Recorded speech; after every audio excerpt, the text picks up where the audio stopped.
We are back.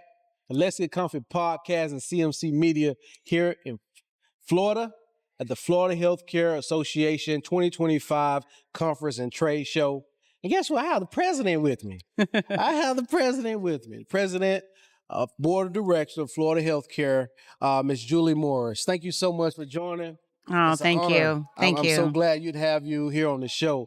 It's a monumental moment for us here at the Let's Get Coffee podcast. So I appreciate you gracing us with your presence, madam. You are very kind. Yes, You're very so, kind. Tradition will allow guests on the show to introduce themselves. Put healthcare professionals in an odd situation right away. All right, great. Yes, yeah, so I am Julie Morris. I've been on the board of directors with Florida Healthcare Association now for about 12 years. Been the president now for a year, going into my second and final year after this installation on Wednesday. So I love it. I also am the vice president of operations for Aston Health. I've been with them for a little over 2 years.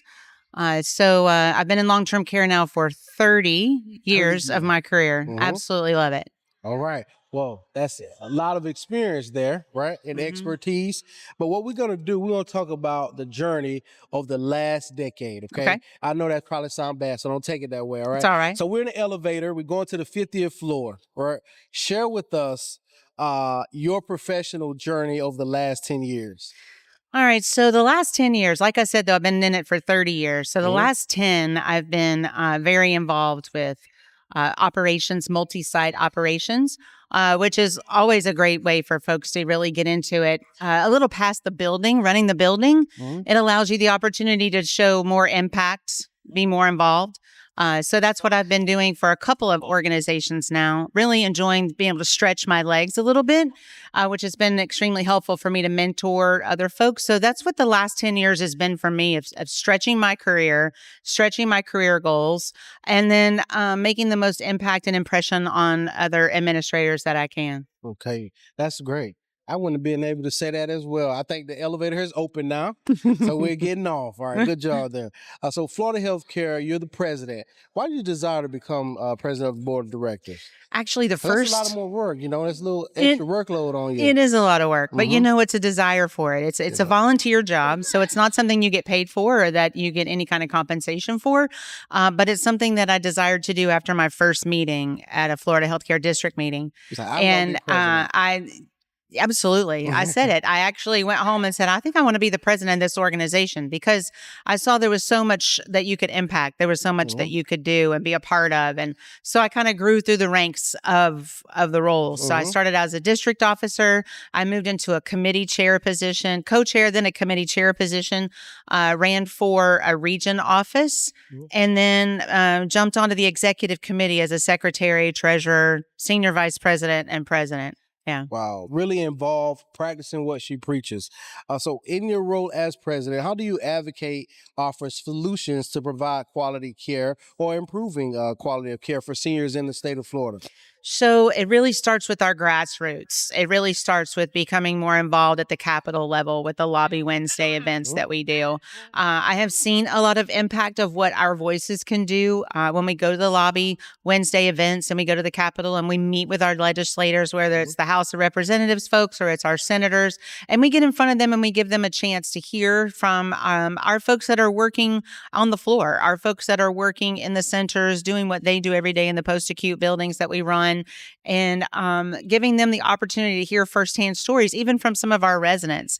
So that has really been a huge impact on improving quality of care. And then knowing after they voted for the budget of how much money that we're actually receiving, and that goes back into the buildings to help us get the funding that we need for that Medicaid reimbursement, and how we can impact that. It's huge. Yes, it is. It is. And thank you for your advocacy. Thank you. We really appreciate it. And I'm pretty sure our seniors and their families appreciate what you do as well. Just any trends or innovation that you know about that's coming along that you can share here that you're excited about. So Sunday, we had our first ever innovation showcase, which was a chance for us to launch our AI technology innovation segment that we're wanting to promote in the next couple of years. And that was an opportunity for us to bring in several vendors who did some demos, as well as doing some panels discussions with the members in the audience, which was great. It opened it up for them to have one-on-one discussions. They had a chance to do some Q&A sessions, but it was an opportunity for us to look at what AI software is out there to assist the buildings in doing their jobs better. And it's something we can move forward with. It advances quicker than we can even talk about it. Yes. It advances even quicker than we can even share with our members. So the AI is going to be huge, huge opportunity. You gonna tell me about it? Before everybody else, you tell everybody. I'm just playing. I'm joking. Okay, so personal. So we're gonna get a little personal here, but on a good note, right? We're gonna keep it PG. So hobbies and where are you from? So I'm originally from North Carolina. If you can't hear the accent, I'm from the mountains of North Carolina. Yeah, we both countries. Yeah, you know. yeah, and I'm okay with being country. I don't have Me a problem too. with it. When Me I'm around people with Southern accents, mine comes out a little bit stronger. So, But have you ever had coon? No, No, have coon. No. I ain't raccoon before. no. I have. It's okay to eat coon. What about deer? Deer, yes, Yeah, I've had deer. Yeah, okay, got you. Yep. Well, I have coon. What about possum? You haven't had possum before? No, I'm not eating Okay, I possum. ate possum too before I tried it. Frog legs. I had frog legs Frog before. legs. Let's see. What else country stuff I ate? Catfish, Yeah. grouper sometimes. Oxtail. Oxtail, yeah. Oh, yeah. oxtail. Okay, you country for real. I told you I was You country. for real. I told you I was. So UNC, so you have to be in the sports, right? Oh, yeah, because that's where I went to school. Gotcha. So I'm a Carolina grad. what message you have for the Blue Devils out there? Duke Blue That they need to keep trying. Keep trying. Keep trying. No, Keep you know trying. what? Duke is a really good school, and they have an excellent basketball program. And my dad went to Duke and Carolina, so we're a little bit of divided house. But Carolina is where I was. I was born in University Hospital in Chapel Hill, and I'll always be a little Carolina blue. All right. Carolina Blue. All right. I'm still a Seminole fan. That's okay too. That's all right. That's still in the conference for now. For now, I know. So I know we on the personal topic. Now, That's all right. I want you to tell us something that your professionals, right, associates, would know that you do in your spare time. They wouldn't know? They would not know. Well, whether you like hunting or anything like that you do in your spare time. No, it's not hunting. I do love to swim. Okay. And I love concerts. I'm a huge music buff. I love that. And I love every kind of music, from blues to 70s, country, bluegrass. I was raised on bluegrass, so I like a little bit of everything. So tell us, if you would, what's the best compliment you've received professionally? That's something that I said to someone helped them do their job better. Yeah, I had a tremendous preceptor when I did my AIT about 32 years ago, and I still do things to this day that she taught me then. And when I mentor new administrators or even other professionals, and I have a chance to pass that wisdom on, I do so. And when they tell me that they've used it or they've reflected on that, then that's a huge compliment to me. Very, very big compliment. Hearing from, even now I have CNAs from like 5 years ago that I work with, because I don't have the long tenure like you, but just to remember my birthday and, text me and say happy birthday. Absolutely. Hey, Norm, this building is open over here. You want to be the administrator? It's a wonderful compliment and I received that from every level, so I can just attest to that. Absolutely. When somebody follows you somewhere too, that's a huge compliment. Huge compliment. Yeah, huge compliment. It's very good. I always used to say, and I'm not causing any drama here on the show, I always used to say, you have a director of nursing that's coming to your building, she can't bring anybody. That's a sign. That is a sign right there. That's a sign. It is a huge sign. That's a huge sign. Aston Health. Yeah. Aston Health, making waves here in the state of Florida.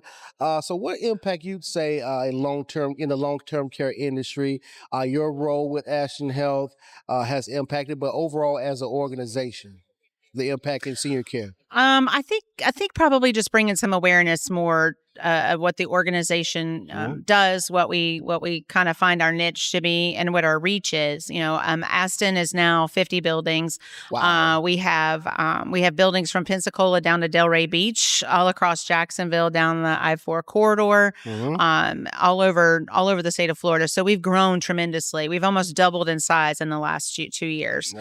So Aston's done a wonderful job of maximizing our impact Yes. in the areas that we can.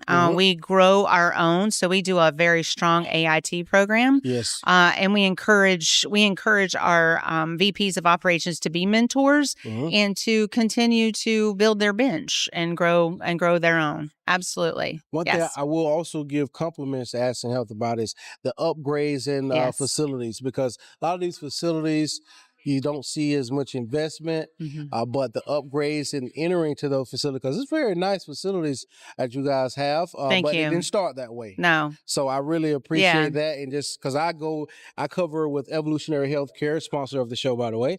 I actually cover Central Florida, so I go to Orlando, Tampa, Sarasota, Boca Raton, Delray Beach. So I see the different facilities there. So really good job overall. And as we wrap up your show here today, Ms. Morris, if you could share a message to future long-term care professionals.